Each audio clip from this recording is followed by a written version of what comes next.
Stop Erdogan, block or Congress. Stop Erdogan, block or Congress.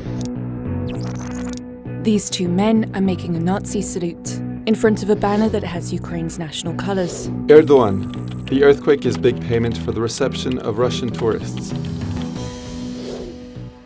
The scene took place in Paris's 18th arrondissement on March 5th, 2023. A month earlier, on February 11th, thousands of demonstrators gathered in protest of Macron's pension reform. In the middle of the crowd, three men stood out. This man is the same person we saw in March. This time, he's no longer demonstrating with the colours of Ukraine, but on the contrary. Europe, America, stop financing the war in Ukraine. Just like the protest in March, the moment is captured on camera and posted online. Le Monde traced more than a dozen of these staged demonstrations across several European capitals. Each time, the message spread aimed to either discredit Ukraine or deteriorate relations between the EU and Turkey. Behind this operation are the Russian intelligence services.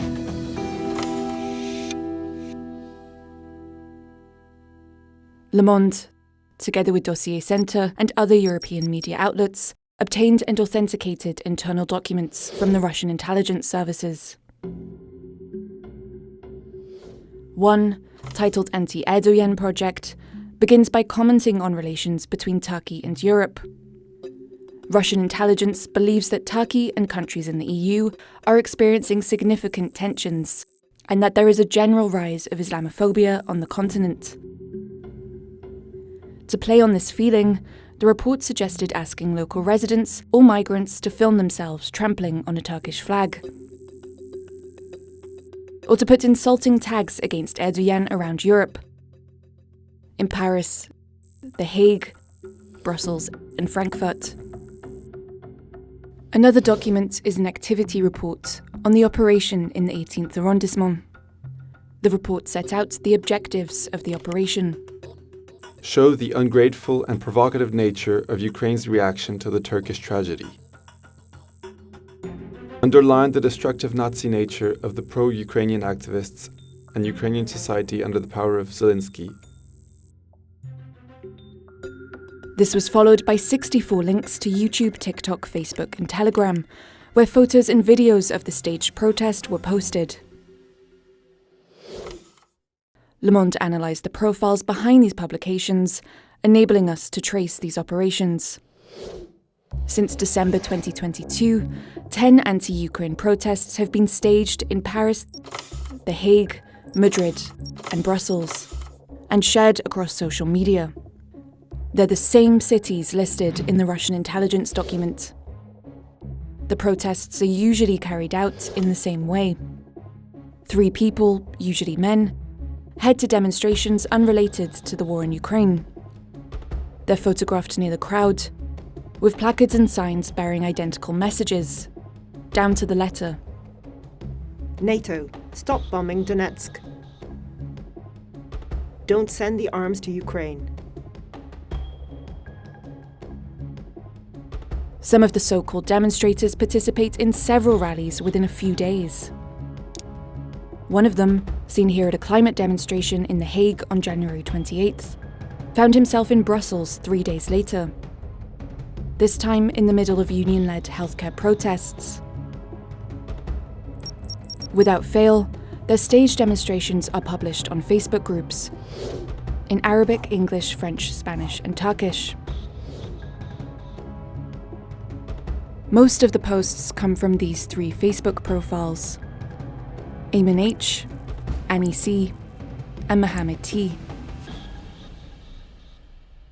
Ayman H is the most active. He is behind most of the posts about the staged protest in the 18th arrondissement. He joined several Facebook groups posting professional classified ads in Paris, Brussels, and Madrid at the end of December 2022. A few days before the staged demonstrations in these cities, he'll post an offer for 1 day of work, the job description, to take pictures, for between 80 and €100 per person.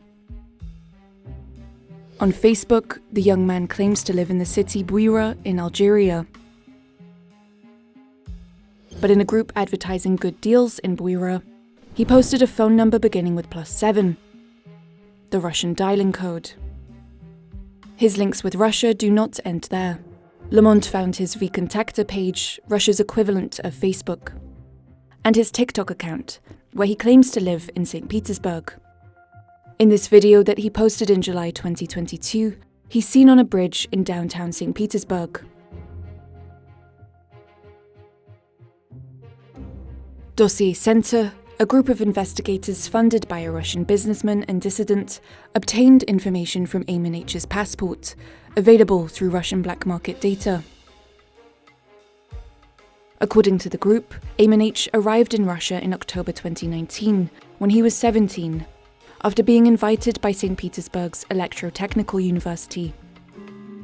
Based on available flight data, he then stayed in the city, making only a few trips to Istanbul and Algiers in 2020.